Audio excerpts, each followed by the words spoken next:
Bienvenidos a esta primera clase del curso de razonamiento verbal. El día de hoy vamos a dar inicio a la unidad número 1 correspondiente al tema de los sinónimos o a la llamada sinonimia. En este primer capítulo, en esta primera unidad, vamos a presentar algunas definiciones básicas sobre el campo de la sinonimia, diferenciar, por ejemplo, entre los sinónimos absolutos, los sinónimos relativos y también dar una serie de orientaciones en relación a las pautas que uno debe seguir sobre cómo debe resolver correctamente o de manera eficiente los ejercicios que se presenten sobre sinonimia. Más allá de poseer o estar en capacidad de almacenar o manejar un léxico o un vocabulario amplio, lo que nos interesa aquí es saber relacionar y precisar muchas veces el campo semántico más que tener, digamos, ¿no?, un vocabulario bastante amplio. Es por eso que primero vamos a dar las definiciones tradicionales, ¿no? Vamos a ver justamente que desde el campo de la etimología, cuando hablamos de sinónimos, vemos que este parte a su vez de dos voces griegas. Por un lado tenemos la raíz griega sin, cuyo significado sería con o también sería relacionado a conformidad. Y en el otro lado tenemos el sufijo onoma, cuyo significado es nombre. Es por eso que cuando hablamos de sinónimos o hablamos del término sinónimo, su definición literal o al pie de la letra sería conforme o conformidad de nombre, ¿no? Pero si observamos en todo caso cuál sería su relación o su definición más aceptada o más conocida, vamos a encontrar que los sinónimos son aquellas palabras que están comprendidos en el mismo campo semántico, es decir, aquellas que poseen un significado que por extensión las termina abarcando o las termina comprometiendo. Es por eso que vamos a encontrar muchos casos o muchas situaciones en donde una palabra o varias palabras de ellas pueden ser usadas indistintamente, más allá de que de repente no es el campo al cual pertenecen o no son tan exactas, pero lo tomamos como parecidas o similares, ¿no? Entonces, pertenecen también a la misma categoría gramatical. Este es un elemento que muchas veces pasa desapercibido al momento de la resolución de los ejercicios. Saber qué categoría gramatical puede ser tanto o más importante que saber el mismo significado, ¿no? A veces se comete la falencia de conocer el significado de la palabra, pero obviamos este detalle y en un ejercicio de mayor complejidad esto puede ser determinante, ¿no?, al momento de marcar la clave correcta.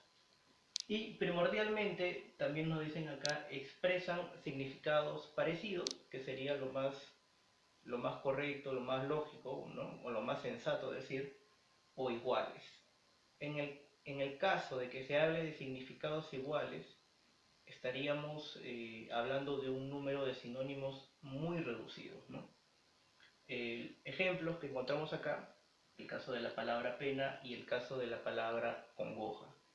Si observamos bien, a veces en las definiciones de diccionario aparece muchas veces lo que vendría a ser la categoría gramatical. En el caso de la palabra pena y en el caso de la palabra congoja, son sustantivos o nombres también como aparecen, y en este caso la F sería justamente al género. El sustantivo pena y el sustantivo congoja son nombres o sustantivos femeninos. En el caso de pena aparece definido como todo sufrimiento interior causado ya sea por un dolor físico o de tipo corporal o también por un dolor de tipo moral, una afección, digamos, ¿no?, de tipo moral.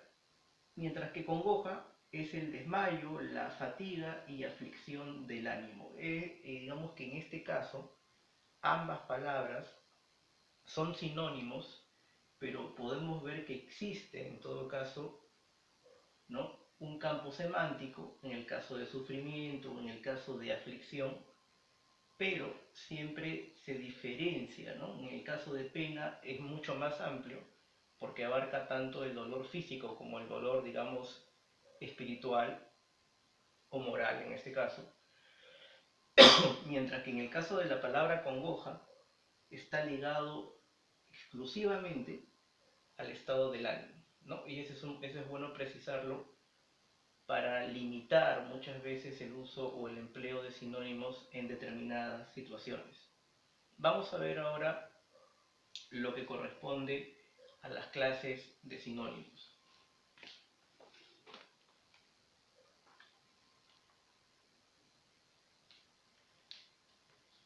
Las clases de sinónimos recaen sobre todo en dos niveles. Por un lado, los sinónimos absolutos, que se van a presentar como digamos, los menos frecuentes dentro del campo de los sinónimos, poseen, digamos, casi una total identificación o equivalencia, por decirlo así, entre sus significados y dentro de sus usos. Por lo general son muy escasos y muy reducidos, e incluso algunos hablan o encontrarían también diferencias, ¿no? Más que nada, si hablamos de sinónimos absolutos, son bastante escasos y bastante precisos, por decirlo así. Prácticamente no hay ningún tipo de diferenciación. Si vemos por acá, en el primer ejemplo, tenemos el término alcalde, ¿no? El alcalde viene cumpliendo una aceptable gestión edil. Si hablamos de un sinónimo, porque no creo que encontremos muchos más, digamos, que sean equivalentes o exactos, sería el de burgomaestre. Tratar de emplear otro término que represente alcalde es, por no decir imposible, encontrarlo, ¿no? Alcalde o burgomaestre correspondería en el caso de sinónimos absolutos, ¿no? El burgomaestre viene cumpliendo una aceptable gestión edil. No hay ninguna diferenciación en este caso. Pertenecen al mismo campo semántico y su significado es idéntico. Y es más o menos lo que podemos encontrar en estos tres ejemplos posteriores, ¿no? Si hablamos de los adjetivos ictiófago o piscívoro, más allá que posean de repente diferentes raíces, vamos a encontrar que poseen el siguiente significado.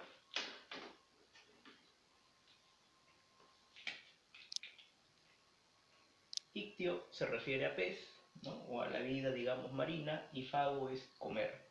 Lo mismo con pisci, ¿no? Que viene de pez, y boro es alimentarse o comer. Por lo tanto, si hablamos del significado de ictiófago y de piscívoro, sería todo aquello que devora peces.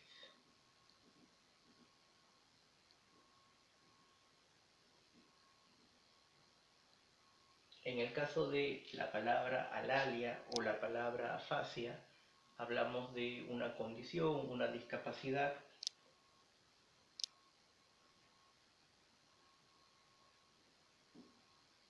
Y hablamos de la incapacidad o imposibilidad de hablar.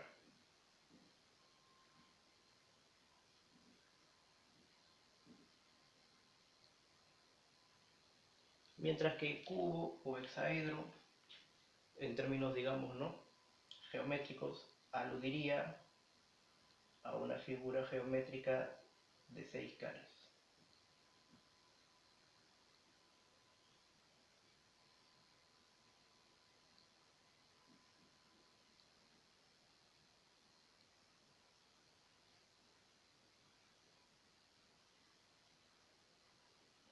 Entonces, en esta primera clase de sinónimos, los sinónimos absolutos serán aquellos que poseen el significado más parecido, el más exacto, ¿no?, que podría relacionarse con una total identificación y equivalencia dentro de sus significados. Por otro lado, vamos a ver también ahora lo que son los sinónimos relativos, que se podría decir que son los que debemos prestarle mucha más atención porque su amplitud es mucho más, la hace más problemática al momento de usarla y de las restricciones también que tiene en determinados casos, ¿no? Entonces, a continuación vamos a ver lo que viene a ser los sinónimos relativos.